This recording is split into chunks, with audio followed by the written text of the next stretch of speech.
o nosso encontro marcado, é com satisfação que recebemos hoje o médico veterinário Chico Pupo. Doutor Chico, satisfação em recebê-lo aqui. Satisfação é minha, Márcio. É um grande prazer que a gente inicie essa nossa parceria. Fico muito feliz de estar hoje tendo acesso a essa mídia que abrange mais pessoas para que a gente possa desenrolar vários temas, falar sobre vários assuntos e ter uma parceria longa e duradoura aí. Doutor Chico, essa profissão deve ser muito gratificante e precisa gostar muito. Como é que surgiu a medicina veterinária na sua vida? A medicina veterinária, como outras profissões, mas da área de saúde, a própria medicina humana, ela é mais que uma profissão, ela é uma vocação, né? Um sacerdócio. É um sacerdócio, é uma atividade vocacional. Na minha vida surgiu porque a minha origem, a minha família é de São Manuel. Embora eu seja nascido na cidade de São Paulo, minha origem é São Manuel. Sempre tive contato com fazenda, animais e aí veio surgindo essa vontade de trabalhar com animais. E em 1994 eu fui ser enfermeiro veterinário numa clínica em São Paulo. Eu fui fazer cursinho em São Paulo e para ajudar nos custeios do meu cursinho eu trabalhava numa clínica veterinária de um colega da família. E aí naquela época eu já fui me apaixonando pelas atividades mais ligadas, inclusive a cirurgia veterinária. A cirurgia veterinária na minha vida já nasceu naquela época, sendo enfermeiro. E aí fui buscar a faculdade, me graduei em Marília no ano de 2000, vim para Botucatu para fazer minha residência. Sim. Fiz 2 anos de residência em cirurgia. Depois fiz o meu mestrado, meu doutorado e aí ingressei na carreira acadêmica. Dei aula 7 anos na cadeira de patologia cirúrgica, mas sempre paralelo, como eu arrumei filho muito cedo, eu casei muito cedo, sempre paralelo a todas essas atividades, eu tive consultório veterinário, primeiro em São Manuel, e no ano de 2006 eu vim para Botucatu. Montei um consultório, depois o consultório virou uma clínica e a clínica hoje é o hospital veterinário. Então a medicina veterinária, mais ou menos, na minha vida se resume a isso. Eu continuo apaixonado pela docência, né? Ou seja, a minha vocação primária é a cirurgia veterinária, depois a docência. Entendi. Tanto que a gente tem no hospital vamos dizer assim, essa vocação de formar e treinar pessoas. Interessante. Agora, doutor Chico, hoje em dia é quase que uma rotina, por exemplo, uma cidade de 140 mil habitantes, supostamente com 40, 50 mil residências, que se tem um animal de estimação. Agora eu te pergunto, as pessoas sabem cuidar desse animal? Olha, Márcio, eu costumo dizer que Botucatu é uma cidade privilegiada. Sim. Tá? Em vários sentidos, eu sou um apaixonado por Botucatu, né? Sou um defensor ferrenho da cidade, moro aqui por opção, fiz a opção de estar em Botucatu. Botucatu é uma cidade privilegiada em vários sentidos e na medicina veterinária não é diferente. Nós temos um número de animais superior à média nacional, ou seja, as pessoas em Botucatu têm animais. Acho que isso vem da cultura de termos uma faculdade de medicina veterinária há muitos anos, muito tradicional, com um serviço de excelência, né? A faculdade é um serviço de excelência, embora existam falhas como, né, qualquer outro processo, né? Mas a faculdade é uma instituição de excelência, então Botucatu é muito bem servida de veterinários e com isso, acho que a população criou o hábito de ter o pet dentro de casa. Uhum. De quando eu me graduei para hoje, eu tenho visto uma mudança na postura das pessoas com relação ao seu pet, com relação ao animal que possui dentro de casa. As pessoas têm hoje um nível de informação muito maior do que tinham há 20 anos atrás sobre como cuidar desse paciente. E o que mudou? Por que mudou dessa forma? Vamos dizer que o animal saiu do quintal e veio para dentro da casa. Esse é um movimento importante que nós médicos veterinários temos que entender. Ele deixou de ser só um animal de quintal e passou a ser um pet, ou seja, um animal de companhia que usufrui do convívio diário da família em todos os seus momentos, do acordar ao dormir, passando pelas situações de convivência e alimentação. Então, o nível de interação aumentou muito e o nível de afeto aumentou muito. Essa é a grande diferença. Passou a ser um membro efetivo da família, né? Ele é um membro efetivo da família. Ele já era um membro da família, só que alocado... Tinha limitação. De uma outra forma. Hoje ele é um membro da família com um grau de importância muito grande.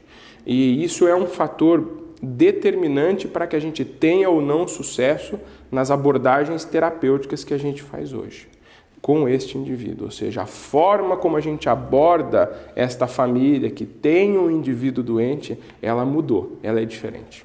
E o cuidado que se tem, né, desde quando você pega um filhotinho, leva para dentro de casa, que é uma gracinha quando é criança, né, quando é pequeno, né, e o acompanhar desse animal quando ele chega numa idade já que exige mais cuidados, vai envelhecendo e tudo mais, o sofrimento das famílias hoje é uma coisa que até comove, não? Muito grande. Márcio, eu costumo dizia isso em aula, quando eu dava aula, hoje eu digo para os meus veterinários, a gente trabalha num número grande de veterinários, a consulta mais bem feita, a consulta mais bem paga, ou seja, o dinheiro mais bem investido hoje de uma família é na consulta antes de se adquirir um filhote. Por que essa consulta é importantíssima? Se você ainda não adquiriu o seu filhote, você vai a um médico veterinário, o da sua escolha, o médico veterinário que você tem mais simpatia, e fala: Doutor Chico, doutor Gustavo, eu gostaria de comprar um pet, de comprar um filhote. E eu não sei nem se eu quero um gato, se eu quero um cachorro, eu não sei se eu quero um cão de raça pequena, grande, pelo curto, pelo longo. Esse veterinário ele vai conseguir, dentro desse panorama que você vai indicar para ele, construir qual seria o pet mais indicado para os hábitos daquela família.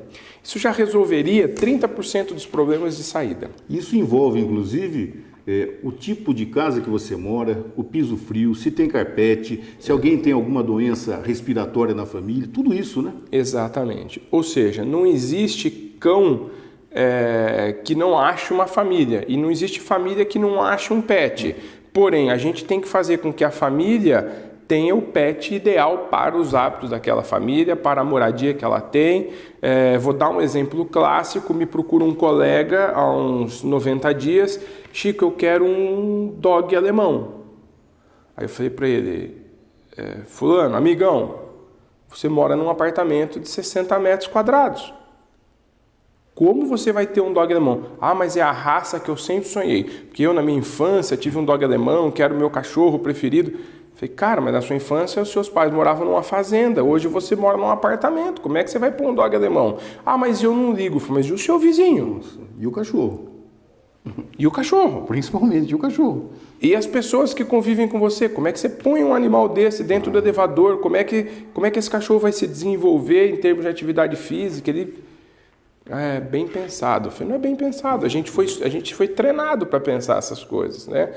Uma família que não tem disponibilidade de tempo, ela não pode nunca ter um border collie, que precisa de uma atenção, precisa de atividade física, precisa gastar energia. Então, a gente começa a construir os problemas na aquisição, no adquirir esse paciente. Então, acho que a família tinha que procurar antes. Chico, estamos na hora, é agora, é igual planejar um bebê. Está na hora, é agora, a gente quer. Mas então vamos atrás da raça ideal, né? Ou seja, da raça que se adeque aos hábitos de vocês. E aí nós vamos perder 1, 2 horas, bater um papo, tentar entender aquela família, tentar entender quais são as necessidades daquela família, para daí a gente poder indicar. Aqui, ó, você vai por esse caminho. Esse é o pet que talvez seja o ideal. Mais profundo que isso, Márcio, existem raças que têm predisposições a doenças. Né? Então, tem raças que têm mais doenças do que outras raças, tem mais predisposição a ter problemas neurológicos, convulsão, tem mais predisposição a ter doenças de pele. Vão exigir mais cuidados. Exigir mais cuidados e, de repente, aquela família não está preparada para aquilo. E acaba abandonando, o que acontece muito, né? Muito. A gente vê muito cão abandonado e porque a família não teve condição de arcar com a despesa do tratamento, porque não teve condição emocional de conduzir aquilo. Entendi.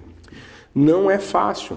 A gente que está na área, nós temos pets também, às vezes você passa por circunstâncias que demandam um tempo e demandam um valor que mesmo você que é da área, às vezes não está disposto a incorrer com aquilo, né? Entendi. Nós falamos em cães abandonados, né? Eu me lembro, eu estou na imprensa há muito tempo aqui em Botucatu, eu me lembro de uma campanha de castração dos animais abandonados, os animais abandonados ou que o dono deixa na rua direto e tal.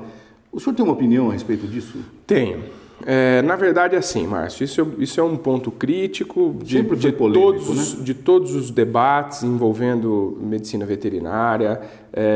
Antes da gente entrar eu não vou usar o termo campanha de castração, sim, porque eu não concordo com ele. Eu vou entrar no termo controle populacional. Controle populacional envolve outras coisas que não só o ato operatório de castrar, tá? Mas o veterinário, acima de tudo, ele é um agente de saúde pública. Esse termo é forte, muitos colegas não gostam de assumir essa responsabilidade. Um dia eu estou conversando com um ortopedista, minha área de predileção é ortoneuro, né, ortopedia e neurologia.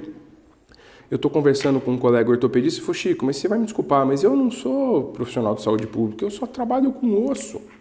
Sou o cara da ferramenta. Eu falei: aí que você se engana.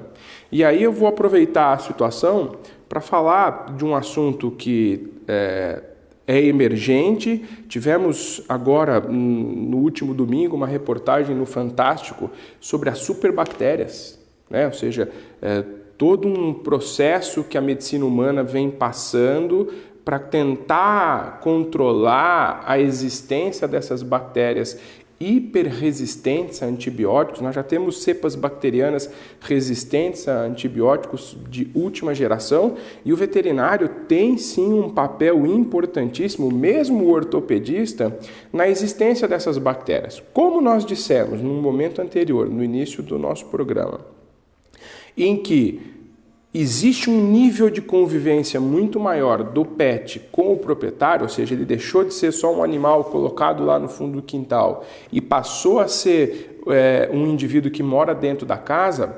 As mesmas bactérias que povoam naturalmente, vivem em equilíbrio no pelo dele, na saliva dele, do pet, sim, elas estão transitando pelos ambientes em que a gente vive também. Quando você faz um tratamento inadequado com antibióticos, ou seja, você faz uma antibiótico terapia de forma inadequada no pet, você criou naquele pet uma população de bactérias resistentes àquele princípio antibiótico. Quando o veterinário administra para o boi lá na fazenda um antibiótico de forma inadequada e aquele boi cria uma população de bactérias resistentes àquele antibiótico, essa carne é ingerida, esse leite é ingerido, isso existe uma responsabilidade monstruosa do veterinário como agente de saúde pública. Então, todos nós veterinários, independente da especialidade, independente da espécie com que trabalha, tem uma parcela importantíssima de contribuição a dar nessa questão das bactérias. Responsabilidade altíssima. Quando a gente fala de controle populacional, voltando ao assunto da castração, o procedimento de castração, que a gente chama vulgarmente de castração, mas que tem um nome técnico complicadíssimo, que eu não vou nem falar porque dá medo. É um trava-língua? É um trava-língua. O procedimento cirúrgico de castração, de esterilização, para que aquele indivíduo, seja ele felino, canino, macho ou fêmea, seja esterilizado, não possa mais procriar, ele é um dos esteios, um dos pilares das campanhas de controle populacional. A gente tem o pilar da educação populacional, ou seja, essa população precisa ser educada em não pegar os indivíduos, em levar até ao centro que faz a esterilização, em vacinar, prevenir doenças, tratar daquele indivíduo. A gente tem a identificação é um outro pilar, ou seja, esses animais precisam ser identificados com microchip, ou seja, este indivíduo foi esterilizado pelo Dr. fulano de tal, pertence à família tal, e quando esse animal é visto na rua, aquela família é acionada e responsabilizada. Vai ser identificado. Então, a gente não pode só falar, putz, a resolução do processo é só a esterilização. Não, a esterilização é uma parte dela, importantíssima. é de fundamental importância hoje. Não dá mais para brincar com a questão populacional. O cão errante ele é um problema. Em Botucatu, nós temos a APA, que faz um trabalho fantástico, nós temos a Unesp, que faz um trabalho fantástico, nós temos clínicas particulares específicas que fazem trabalhos importantíssimos no controle populacional. Eu poderia falar 5 clínicas, pelo menos, que trabalham de forma árdua no controle populacional, fazendo os procedimentos de esterilização. Então, Botucatu, de novo, passa ainda a ser uma cidade privilegiada. A gente tem outras cidades com problemas maiores. Botucatu ainda não tem a questão da leishmaniose muito evidente. A gente pega de Lençóis Paulista até Bauru, a leishmaniose é um problema seríssimo. É o tal do mosquito palha, né? De Lençóis até Araçatuba, aí você pega Três Lagoas, Campo Grande, Belo Horizonte, são cidades que estão passando por problemas dificílimos. E já há alguns anos, né? Eu me lembro quando na imprensa regional ouvíamos essas informações, falei, logo chega em Botucatu. Botucatu tem a característica do clima. Eu não sou especialista nessa área, a gente poderia até um dia conversar com um especialista, mas Botucatu acho que tem a questão do clima, a questão da limpeza da cidade, que ainda não favoreceu com que o mosquito se proliferasse na nossa cidade, embora talvez algum profissional da área de vigilância tivesse mais competência para falar desse assunto especificamente. Mas assim, a gente não tem a incidência de leishmaniose de forma, pelo menos, clara na cidade de Botucatu. Eu tive 2 casos lá no hospital, 2 casos que eram importados, nós fizemos a comunicação, os animais foram encaminhados para os cuidados da vigilância e depois eu não tive mais contato com os proprietários. Mas assim, me parece que não chegou até Botucatu ainda. São Manuel também acho que tem um ou outro caso, mas de Lençóis Paulista para frente parece que tem bastante. Entendi. Para a gente finalizar, doutor, até voltando só na superbactéria, qual é o papel, então? O que se deve fazer? O médico veterinário não deve administrar mais um antibiótico, então? Não é isso. Ou ele tem que identificar para saber qual é o antibiótico? O uso do antibiótico, os antibióticos, eles têm um papel fundamental na terapêutica veterinária e na terapêutica da medicina humana, ou seja, a gente precisa dessas ferramentas. Mas ela é uma ferramenta que tem que ser usada de forma consciente. Criteriosa, né? Criteriosa. A primeira coisa que na medicina veterinária nós poderíamos combater é a venda indiscriminada, ou seja, hoje se você pode até fazer o teste, você pode sair daqui e passar numa agropecuária e falar para o cara, eu quero uma caixa de enrofloxacina. Em alguns lugares você vai falar, Márcio, me dê a receita. Mas talvez você vá achar alguns lugares em que o antibiótico é prescrito no balcão. Esse antibiótico prescrito no balcão da loja por uma pessoa que não é médica veterinária e que chega nesse paciente e que é usado de forma inadequada, gera uma população de bactérias resistentes. Que coisa, né, gente? Essas bactérias resistentes que estão no nosso cão podem chegar na nossa família. Então, assim, o que eu acho importante é que, primeiro, sempre, todo e qualquer problema relacionado a um animal tem que ser levado ao médico veterinário. Não é ao técnico de enfermagem veterinária, não é o dono da loja que tem lá na sua prateleira remédios. E a prática de você prescrever fármacos, vacinas nos balcões da loja ainda existem.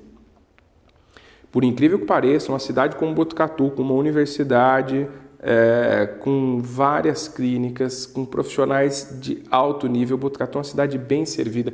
Eu falo isso na rádio quando eu vou, estou falando aqui, nós temos em Botucatu várias clínicas e todos são muito competentes. Que bom. Nós temos uma cidade privilegiada no que diz respeito à medicina veterinária. Todos os nossos colegas têm uma linha muito parecida de atuação, com pequenas diferenças, mas assim, Botucatu é uma cidade bem servida de médicos veterinários. Então não precisa ir no balcão da loja, Márcio. Com certeza. Não precisa ir consultar o balconista que é técnico e que muitas vezes se sente obrigado em tentar ajudar. E hoje nós temos médicos veterinários em Botucatu para todos os bolsos. né? Não tem mais aquela desculpa. Hoje a gente tem o médico veterinário que tem uma postura mais popular, nós temos o médico veterinário que tem uma postura mais de atendimento de uma classe um pouco melhor. Mas vai ser o profissional apto a te atender, né? E nós vamos ter a faculdade que ainda tem um trabalho social importantíssimo, atende as pessoas de forma adequada, atende as pessoas bem e está lá. Então, se a gente conseguir tirar o antibiótico, vamos dizer assim, do uso diário, da automedicação, né, da automedicação para o pet, eu acho que já é um grande passo. Né? Ou seja, antibiótico tem que ser prescrito por médico veterinário, com receita, tem que ser utilizado no tempo, na dosagem e na frequência em que o médico veterinário prescreveu. Acho que isso é fundamental. Doutor Chico, muito obrigado do senhor ter aceito o nosso convite aqui e eu fico muito feliz de, a partir do próximo programa, nós temos uma parceria com um quadro semanal do Dr. Chico Pupo aqui no nosso programa, falando de assuntos interessantes que tem a ver para que você tenha mais consciência no trato e no cuidado com o seu pet. Muito obrigado, doutor. Obrigado você, Márcio. Eu tenho certeza que nossa parceria vai ser longa, duradoura. É um canal de comunicação com a população, um canal que atinge mais pessoas. Me coloco à disposição pela página do Facebook do Márcio, pela minha página do Facebook, e mandem suas dúvidas. O que a gente souber e o que a gente puder ajudar, nós vamos fazer de bom grado. Muito obrigado, doutor.